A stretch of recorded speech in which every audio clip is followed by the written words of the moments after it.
Good morning student. आज हम लोग बात करेंगे पोषण की। पोषण क्या होता है उसको जानेंगे और फिर जो है मनुष्य में पोषण कैसे होता है और उनका पाचन कैसे होता है इस फिगर की सहायता से हम लोग जानेंगे। ठीक है, देखिए पोषण पोषण यानी कि इसको इंग्लिश में जो है न्यूट्रिएंट्स बोलते हैं। क्या बोलते हैं?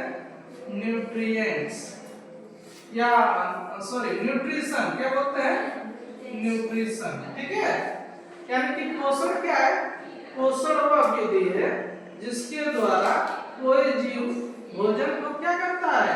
प्राप्त करता है और ये जो पोषण होते हैं उसके वृद्धि एवं विकास के लिए क्या होते हैं? अति आवश्यक होते हैं। ठीक है, अब पोषण जो है दो प्रकार से होता है। कितने प्रकार से? दो प्रकार से। अगर कोई जीव जो है अपना भोजन जो है स्वयं बना लेता है तो उसे हम क्या बोलेंगे? स्वपोषी बोलेंगे। जैसे हरे पेड़ पौधे और कुछ जो है प्रकाश संश्लेषी बैक्टीरिया ये क्या करते हैं? अपना भोजन स्वयं बनाते हैं। तो ऐसे जीव जो अपना भोजन स्वयं बना लेते हैं उन्हें हम ऑटोट्रॉफ्स बोलते हैं या स्वपोषी बोलते हैं। और ये कैसे अपना भोजन बनाते हैं? तो प्रक्रिया होती है जिसको हम लोग बोलते हैं प्रकाश संश्लेषण। क्या बोलते हैं? प्रकाश संश्लेषण। इसी को इंग्लिश में जो है हम लोग फोटोसिंथेसिस कहते हैं। ठीक है, अब देखिए जो परपोषी जो जीव होते हैं वो क्या होते हैं? अपना भोजन स्वयं नहीं बना पाते हैं और दूसरे जीवों पर क्या होते हैं? निर्भर होते हैं। तो ऐसे जीवों को हम लोग क्या बोलेंगे? परपोषी। क्या बोलेंगे? परपोषी। और इंग्लिश में हेटेरोट्रॉफ्स बोलेंगे। यानी कि ऐसे जीव जो अपना भोजन स्वयं नहीं बना पाते हैं दूसरे जीवों पे निर्भर होते हैं उसे हम लोग क्या कहेंगे? परपोषी बोलेंगे। क्या बोलेंगे? या विषमपोषी भी कहते हैं। जैसे सभी जो जंतु हैं यानी एनिमल्स हैं वो क्या होते हैं? परपोषी होते हैं। और ह्यूमन यानी कि मानव भी क्या है? परपोषी है। तो क्या है? अपना भोजन के लिए दूसरे जो है पेड़ पौधों और जंतुओं पे क्या है? निर्भर है, इसलिए उसको हम क्या कहेंगे? परपोषी। अब यहाँ पे देखिए जो फिगर दिया गया है, बनाया गया है, ये ह्यूमन के डाइजेशन का, ठीक है ना, यानी कि पाचन का। जैसे हम भोजन कर लिए तो भोजन जब जाता है तो कैसे क्या होता है? शरीर में पचता है। उसके बारे में हम लोग आज जो है इस फिगर यानी कि चित्र के माध्यम से जानते हैं। जैसे कि हमने भोजन खाया तो किस के थ्रू खाया? मुख से। ठीक है ना, और मुख में क्या होते हैं कि जीभ होता है और दांत होते हैं और उसके साथ साथ क्या होते हैं? लार ग्रंथियां होती हैं। ठीक है, और दांत का काम क्या होता है कि जो फूड है उसके छोटे छोटे और टुकड़ों में क्या करना? तोड़ना।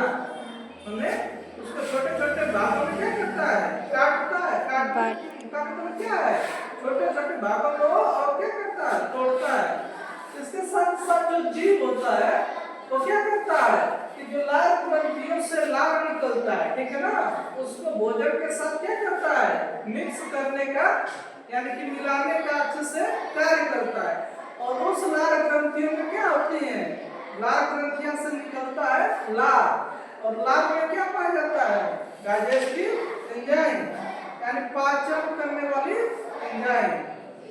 और माउथ से यानी कि मुख से क्या होता है? पाचन शुरू हो जाता है। ठीक है, तो यहाँ पे जो है और रूप से कार्बोहाइड्रेट का पाचन होता है। ठीक है, इसके बाद जो भोजन है देखिए कहाँ पे जाता है? यहाँ पे ग्रस नली होती है, ग्रस नली से होते हुए ग्रसिका में जाता है और फिर भोजन कहाँ पे पहुँच जाता है? अमाशय में यानी कि पेट में पहुँच जाता है। ठीक है, और यहाँ पे भोजन जो होता है वो कितने समय के लिए स्टोर रहता है? वो रहता है 4 घंटे के लिए। कितने घंटे के लिए? 4 घंटे। तो जो भी चीज हम खाते हैं वो आके स्टोर यानी कि इकट्ठा कहाँ पे होता है? हमारे अमाशय में। अब अमाशय में क्या होता है कि यहाँ पे निकलता है पेप्सिनोजन। क्या निकलता है? पेप्सिनोजन। और इसके साथ साथ एसिड निकलता है। क्या निकलता है? तो उस एसिड का नाम है HCl। यहाँ से क्या निकलेगा? HCl। पेप्सिनोजन और म्यूकस निकलता है, म्यूकस। ठीक है। अब HCl जो होता है इसको हम लोग बोलते हैं हाइड्रोक्लोरिक अम्ल।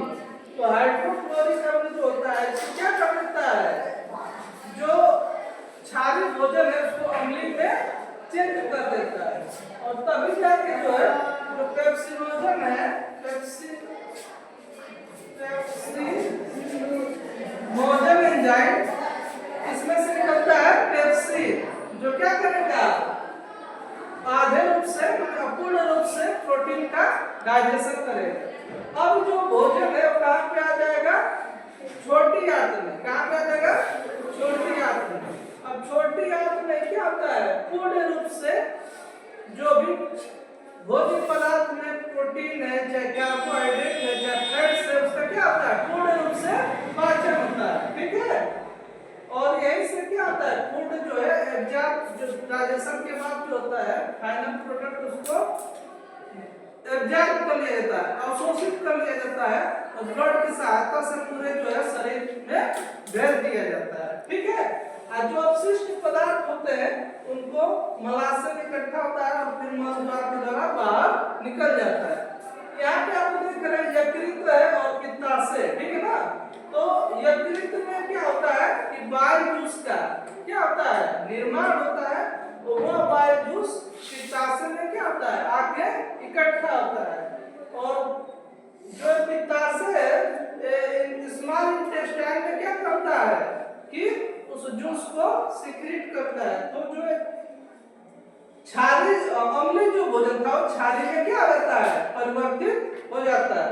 और जो अग्नाशय देख रहे हैं आप पत्ती के आकार का, इसी से क्या होता है कि डाइजेस्टिव एंजाइम्स निकलते हैं, जैसे ट्रिप्सिन और लाइपेज और कौन सा, और जो है फैट को डाइजेस्ट करने वाली जो एंजाइम्स होती है, ठीक है ना, लाइपेज हो गया, उसके बाद पैंक्रियाटिक एमाइलेज हो गया जो कार्बोहाइड्रेट का, और उसके साथ ट्रिप्सिन जो प्रोटीन का डाइजेशन करेगी। तो कहां से निकलता है, इस अग्नाशय से, ठीक ना।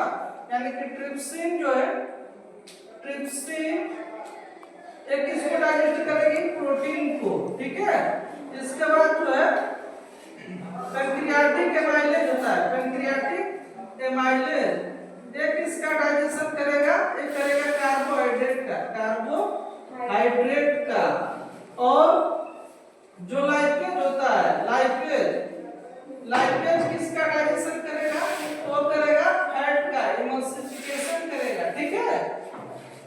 तो एक था ह्यूमन के पाचन के बारे में, उसमें न्यूट्रिशन कैसे होता है। आई होप आपको ये जो है समझ में आया। धन्यवाद।